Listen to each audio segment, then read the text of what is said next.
Hello, look dear students of BSc first year method of variation of parameter. ये आपका मैं next topic ले रही हूँ from the unit number third.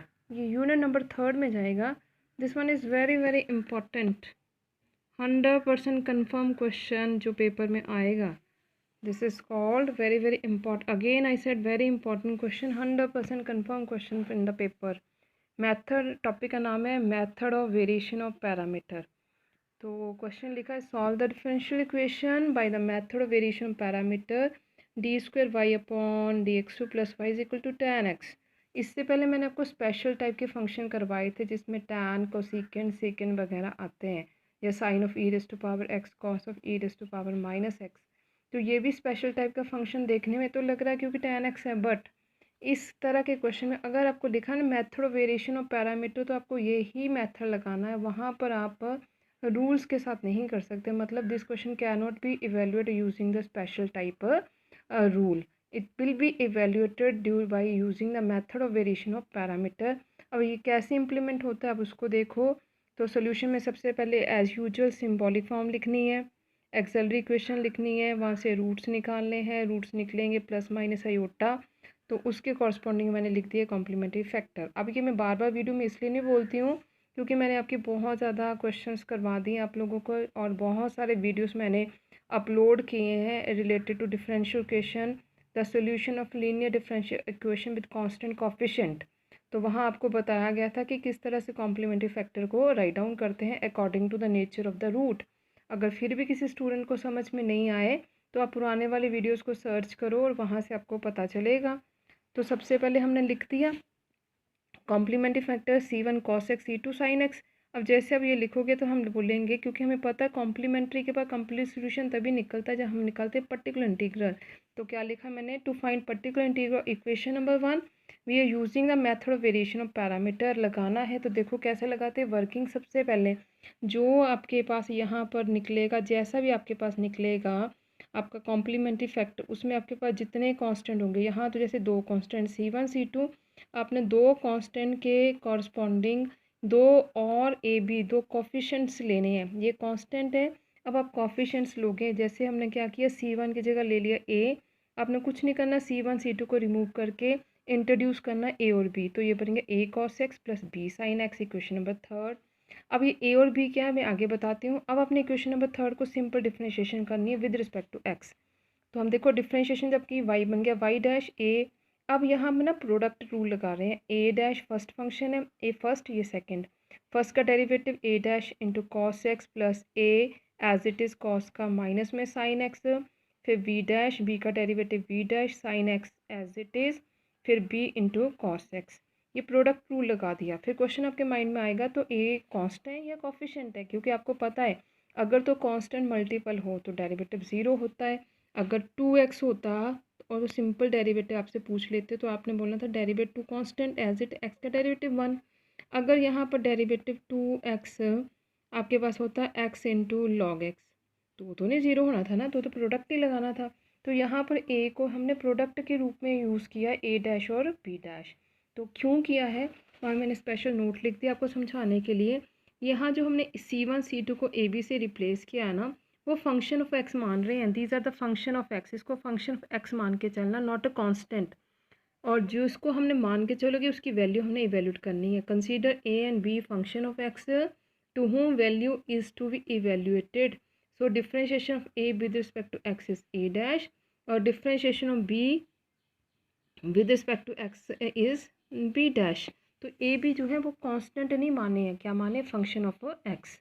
Know from equation number fourth, अब जो equation number fourth है ना उसमें से अभी जो पीछे लिखे इक्वेशन नंबर फोर्थ में डैश की जो टर्म, वो टर्म जिसमें डैश चल रहा है, लाइक ये जो आपके पास a डैश कॉस एक्स और b डैश साइन एक्स, सिर्फ डैश की टर्म यहाँ पर a और b का डैश चल रहा है, उसको पिक किया, उस पिक करके ज़ीरो लिख दिया, इसको ज़ीरो लिख देना। कोई भी जैसी मर्जी इक्वेशन है प्रोसीजर यही चलेगा, डैश की टर्म को उठाया ज़ीरो कर दिया, इक्वेशन नंबर 5 बना दी।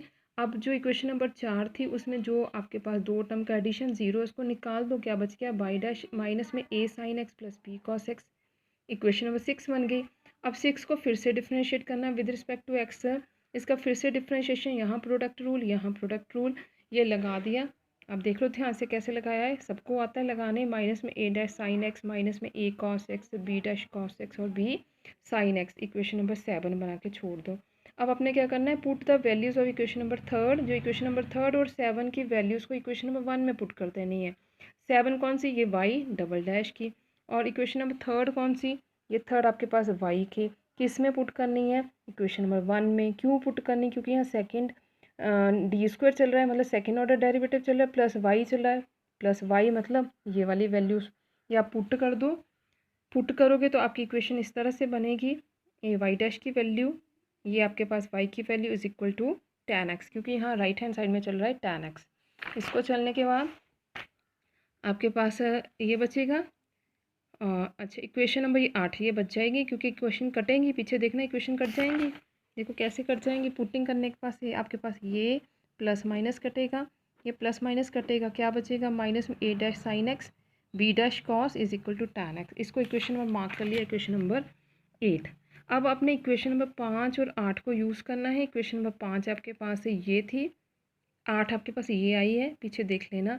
अब यहाँ से आपने ए डैश और बी डैश निकालना है, तो ए डैश बी डैश निकालने के लिए क्या किया, देखो इसके पास साइन नहीं है, इसके पास कॉस नहीं है। पहले इक्वेशन को साइन से मल्टीप्लाई कर दिया दोनों तरफ, दूसरे को कॉस से मल्टीप्लाई कर दिया दोनों तरफ। जब मल्टीप्लाई किया तो क्या बन गया, A dash cos x sine x plus B dash sine sine sine square x equal to 0 into sine 0। यहाँ माइनस में A dash sine x into दोनों तरफ मल्टीप्लाई किया cos x B dash cos cos cos square is equal to tan x cos x. अब यहाँ से अब हम लोअर क्लास में जैसे करते थे एलिमिनेशन करेंगे, ये प्लस माइनस है ये कैंसिल हो गई, ये बी डैश साइन और बी डैश कॉस ऐड हो रहा है तो एडिशन ही चलेगा, तो b dash sine square x plus B dash cos square x is equal to 0 में ये ऐड किया तो यह बचेगा tan कॉस। tan क्या होता है आपके पास sine x over cos x, और साथ में कॉस एक्स चल रहा है, ये मैंने काट दिया। यहाँ से मैंने बी डैश कॉमन ले लिया, अंदर बचेगा sine square x plus cos square x is equal to sine x. ठीक है, दिस इज़ 1, तो बी डैश कितना आएगा, सिंपल साइन ऑफ एक्स, ये आपको मैंने करके बता दिया।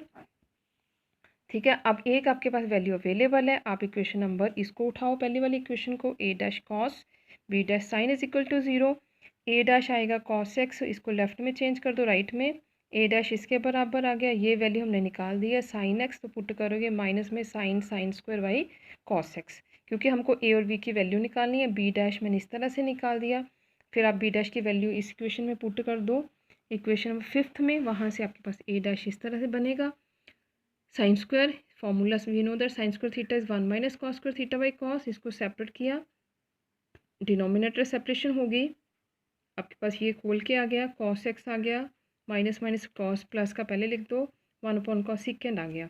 अब आपके पास ए डैश जो है वो ये चल रहा है। अब आपको पता है ए डैश से आपको ए, क्योंकि आपको किसकी वैल्यू निकालनी, ए और बी की। क्यों निकालनी, क्योंकि स्टार्टिंग में कंसीडर किया था ए और बी आपके पास कांस्टेंट नहीं है, फंक्शन ऑफ एक्स है, और इसी के साथ पर्टिकुलर इंटीग्रल निकलेगा। तो आपको पता है डैश से ए में जाना है तो इंटीग्रेशन करनी पड़ती है, तो ये दोनों तरफ इंटीग्रेशन कर दी, ए डैश इंटीग्रेशन ए बन गया, कॉस की इंटीग्रेशन साइन आ गई, माइनस इंटीग्रेशन सीकेंड एक्स। भाई अब सीकेंड एक्स इस तरह की कोई इंटीग्रेशन आती हैं, ये +2 के स्टैंडर्ड फार्मूले हैं। ठीक है, अगर आपको याद नहीं है तो आप +2 की बुक्स निकालो, वहाँ से जो स्टैंडर्ड फार्मूले हैं वो आप लर्न करो और अप्लाई करो। तो यहाँ डायरेक्ट इंटीग्रेशन सीकेंड की होती है log tan π/4 plus x/2 mod, और उसी तरह अगर ए निकल गया तो बी भी निकालना पड़ेगा, बी डैश तो पीछे लिखा था साइन एक्स, इंटीग्रेशन करोगे तो माइनस में कॉस एक्स, तो ये आपके पास ए बी में निकल गए। आपका मेन काम था ए बी निकालना। अब ये सारी वैल्यूज़ किस में पुट कर दो, स्टार्टिंग क्वेश्चन नंबर 3 में जिसमें ए बी कंसीडर किया था, तो देखो ए की वैल्यू पुट कर दी इंटू कॉस एक्स, बी की वैल्यू आपके पास है माइनस में cos x into sine x, तो ये आपके पास बन गया पर्टिकुलर इंटीग्रल। लास्ट में जैसे आपको बताया है कंप्लीट सोल्यूशन लिखते हैं कॉम्प्लीमेंट्री फैक्टर प्लस ये पी आई, तो इस तरह से ये आपका सोल्यूशन बनेगा, which is answer using the method of variation of parameter, which is very very easy. तो अगर आप ध्यान से इसको समझते हो और लिखते हो और 2 से 4 क्वेश्चन प्रैक्टिस करते हो तो 100% आपके दिमाग में बैठेगा। तो आज के लिए आप इसको वीडियो को लाइक करो और साथ में चैनल को सब्सक्राइब करो और इसको अपनी कॉपी पर नोट करो।